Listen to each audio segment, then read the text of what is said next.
Hello, hello, hello. Good morning, everybody. My old friends at the Montem Academy in Slough. It's great to hear from you guys again. Thank you so much for reading my book. Oh, I haven't introduced myself. I'm Alistair Humphreys.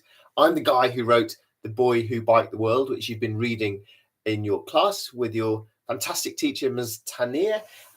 Hopefully, you've been enjoying the book. You've certainly sent me some excellent questions, so thank you very much for doing that.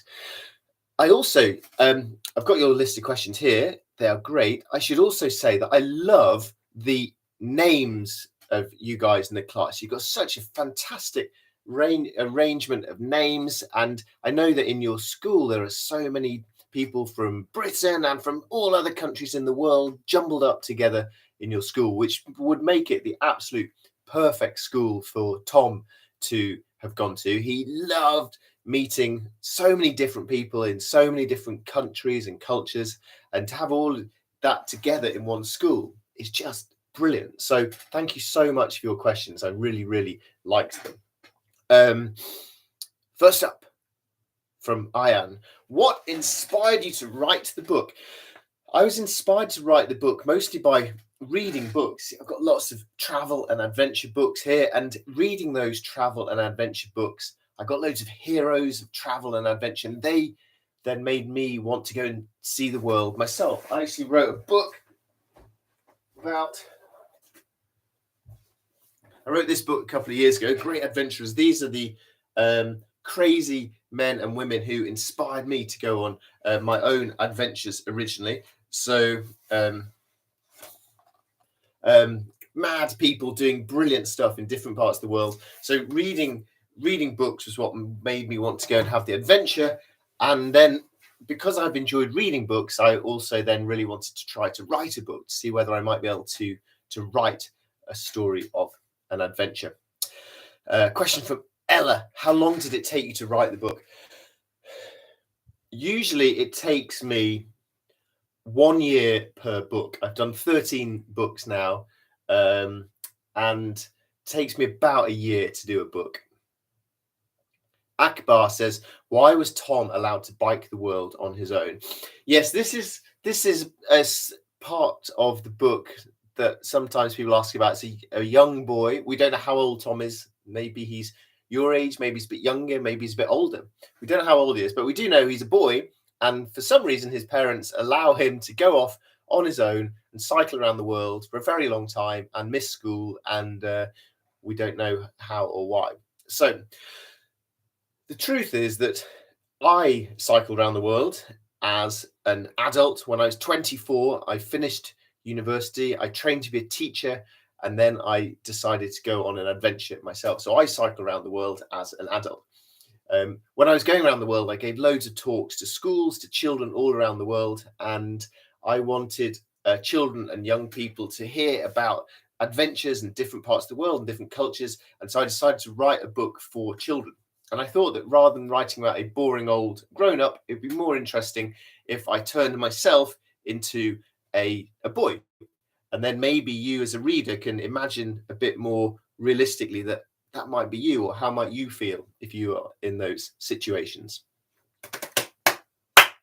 Boom. Question from Moisey. Sorry if I pronounced your name wrong, but it's a very good question. What countries have you traveled to on your bike? Shall I list them? England, France, Belgium. I cycled through 60 countries, so I won't list them all to you now, but I went right through Europe, through the Middle East, all the way down Africa, up south. Favorite country? I get asked this question hundreds of times, and I always give hundreds of different answers. So today's answer, because I'm freezing cold in my shed on this cold winter's morning, my answer this morning is my favorite country, somewhere warm and sunny and cheerful, with tropical fruits and beautiful beaches and fun, decent people. Colombia. I loved cycling through Colombia. Zach asks, why do you like to travel? Well, I like going to beautiful places. I like meeting people from different parts of the world, different cultures, different ways of life, different ideas about the world. I I like it because it's fun. I like it because it's a challenge. I think it's good to do things that are really difficult, to test yourself, to try and do difficult things and see if you can overcome them. And if you do, that's really good for your self-confidence, makes you feel good and gives you a bit more bravery to try other adventurous things in your life. Luminita asks, why did you want to become a teacher? Well, I wanted to be a teacher because, well, believe it or not, I actually quite like kids. I liked being in schools. There's lots of energy, enthusiasm, curiosity. Children are brilliant. You guys are so much more interesting than adults. Adults are so boring. They worry about boring things and sensible things. But what I love about schools is just the enthusiasm and the curiosity and the interest. And I've tried to hold that on myself in my own life. In the end, I didn't become a teacher. Or I was a teacher for 1 year. But being a teacher is really hard work. So you should be very, very kind and nice to your teacher, Miss Tanier, and be very kind to her because it's hard work being a teacher. And I'm a lazy man. So instead of teaching, I spent 4 years riding a bicycle and then writing books. And I suppose sort of trying to teach by the books I write. Kavishka says, when you were in Ecuador, did you really eat a hamster? If yes, what was it like? No, I didn't eat a hamster, but I did eat a guinea pig. And to be honest, it was pretty delicious. It comes barbecued, you get the whole thing. It looks a bit like a chicken at Nando's, really. It tastes very similar to that. Comes with chips, very nice. I realize if you've got a pet guinea pig, that sounds a bit cruel. And actually, these days now, I'm a vegan, so I don't eat meat at all anymore. So if you've got a pet guinea pig, it's safe from me these days. Ayan Mahmood asks, how did your friends and family support you? That's a good question. Because I was on my own cycling around the world, the support I got really was just encouragement, which came from emails, maybe some phone calls, just people saying, come on, keep going. You're doing a good thing. Keep going. And then also my parents, my family helped me with organizing of things. So, for example, when I was in Africa, it was really hot, so I didn't need many clothes. But when I got to Russia, it was freezing, so I needed big winter jackets, big winter coats. So my family would post those out, and when I'd finished with them, I'd post them back to England. So they helped with some of the organizing, maybe also sending out spare parts for my bike when I needed that as well. Which leads on to a question from Saad. How many times did your bike break on your journeys? Lots of times. I had hundreds of punctures. The spokes, the metal bits on the wheels, they broke quite often because my bike was really heavy and I was often traveling on rocky roads in parts of the world that had terrible roads. Once in the desert in Sudan, the actual frame of the bike snapped and I had to find someone to weld it. Yeah, pretty much everything that could break did break. I actually got through 3 bikes overall on the trip. Mirella asks, when were you most scared? Well, there's different kinds of scared. And I think probably the hardest part of the trip in terms of being scared was worrying about what might happen. So before I set off, worrying about different things, worrying about the adventure. And then a lot of the things I spent so long worrying about never actually happened. I think we often tend to spend too long worrying about things rather than just getting on with things and then dealing with any problems that come along, because most of those problems don't come along. I was sometimes also scared in really busy, crazy cities with cars charging around and me trying to wiggle my bike through. That was probably the scariest part of it. But generally, it wasn't really a scary experience. It was mostly a fun and exciting and happy experience being out in all these different countries of the world, traveling around. Malika, what was your least favorite part of the journey and why? Sorry, where was your least favorite?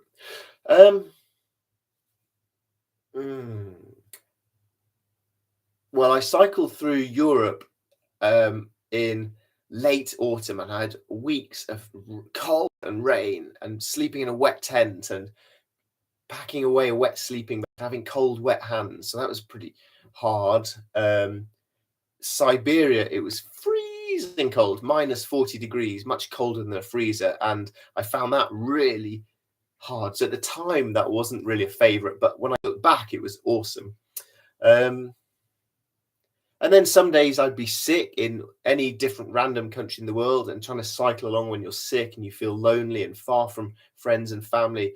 Those were some of my least favorite times. But there wasn't just one country that I thought, I hate this country. I never want to come back here. Philip says, who was the most important person you met? That's a great question. Important. Well, there's different meanings of important, aren't there? There could be important, like someone who's a celebrity or a prime minister, if you think that they might be important people. But so I don't think I met anyone important like that. But I met lots of normal, ordinary people who in different ways were important to me. And they were usually important because they were kind to me. One of the hardest things about being alone in countries far, far from home, far from the land that I'd been born in and brought up in, was just feeling quite lonely, and I'm not quite knowing whether people wanted me to be there. And so when people were kind to me in their countries, it made me feel welcome. Say, you are cycling through our country, you are very welcome. They were very important to me, people who showed me kindness in foreign places. Abed, what was the most interesting food you ate? We talked about guinea pigs. What else did I eat? Oh, all sorts of strange things. And interesting. That's a good question. I think I'm going to choose sushi, the Japanese food that's raw fish. Let me show you my coffee cup. Here's my coffee cup. It's a bit dirty. I haven't washed it, sorry. But I can use this to demonstrate sushi.